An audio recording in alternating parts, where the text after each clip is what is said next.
ever told me a few years ago that we would ever read headlines like these in American newspapers, I would have called him crazy. Yet here we are, reading them. In the middle of the 20th century, in the United States of America, hundreds and hundreds of teenage boys and girls are becoming hopeless dope addicts every year. It's fantastic, it's unbelievable, and it's terrible, but it's true. The government maintains 2 hospitals just to treat drug addicts at Lexington, Kentucky and Fort Worth, Texas. It used to be a rare thing for a juvenile to be admitted, but look at these recent figures. And remember, these are only confirmed addicts who have come to the attention of federal authorities. How many others are still only occasional users of marijuana or heroin, morphine, or in some cases sleeping pills? It's pretty hard to estimate. But there's one sure thing. Nobody is going to stay an occasional user very long. This is one game nobody beats. If you use narcotics, before long you'll have the habit, about the hardest in the world to break. And the dope addicts say, you're hooked. Well, how does one become hooked? The simplest way to answer that is to talk to someone who has had the experience. This is the home of Mr. and Mrs. Walter Howard. They just got their teenage daughter back after a 6-month nightmare that even Edgar Allan Poe couldn't have improved on. Mrs. Howard agrees to let us talk to her daughter, Phyllis, when we explain that we could use her case to help others avoid the same mistakes.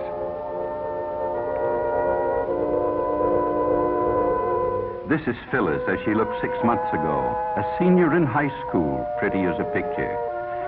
Just recently, she was released from the narcotic ward of the county jail in the custody of her parents.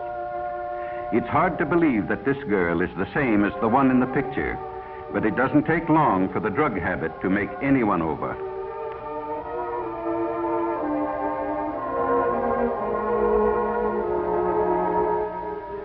Phyllis wasn't anxious to talk about her experiences with dope, but she could see how her story might be used to help others, and she began to talk.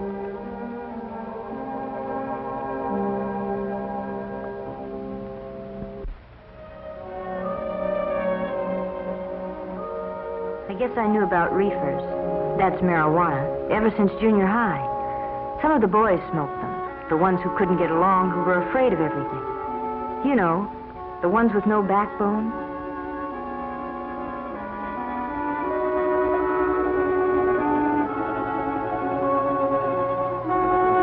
In high school, my girlfriend Ann and I went around with Jim and Bob. They both smoked pot. That's jive talk for marijuana. And after a while, Ann and I got so that we did too.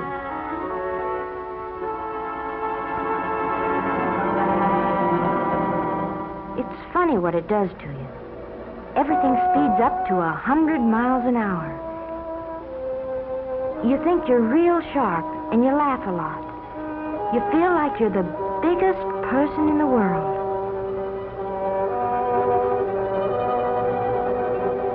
But I didn't feel so good when I came home high that night. My dad knew something was wrong, but he didn't know what. Mother was sure her daughter would never do anything bad. I'd been smoking pot for quite a while before I met Chuck. I guess he was what the newspapers call a peddler. He supplied the kids at school with whatever they wanted. Most of them used reefers like us, but some liked stronger things. There was something intriguing and different about Chuck. I guess I appealed to him in some way, too. Anyway, I found out later what it was about him. He had the heroin habit. He was hooked. Chuck and I started running around together, and one night he asked me up to his place. I knew by now he started peddling after he got the habit, so he could get H for himself. He needed a lot because he had a big habit. You know something about hypes? They're like a disease. They don't like to see anybody not using the stuff just because they do. Chuck finally talked me into using heroin. He said it would make him feel better. So I tried it. But I was going to be smart. Just take it or leave it. Nothing was going to happen to me. But before I knew it, I was hooked. Bad. I had a heroin habit as big as Chuck. I hadn't been home in weeks. Oh, Chuck and I were married, but it didn't matter very much. Nothing does. Not when you're on H. All you think about day and night is dope. How much you've got, where to get more, what you'll do if you can't get it. And then they'd got Chuck. They had to eventually, I knew that, but it didn't matter much. Nothing did except H. All of a sudden, it hit me. If Chuck had seen the cops coming, he might have got rid of our supply.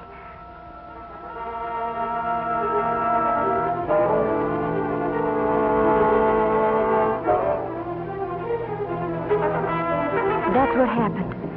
Chuck got rid of everything. Probably in the garbage disposal. Oh, that's a favorite trick of Hype's when they're going to be arrested. But it left me in an awful spot. I needed a fix bad. So bad I didn't care whether I lived or died. And I didn't know whether I'd ever get another cap.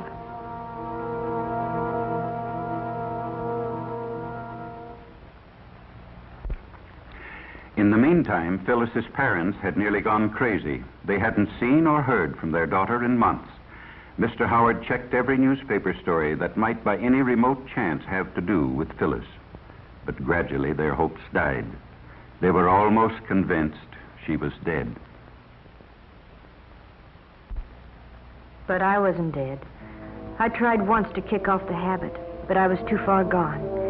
You know, the police say, find a heroin addict and you find a criminal, and that's just about it.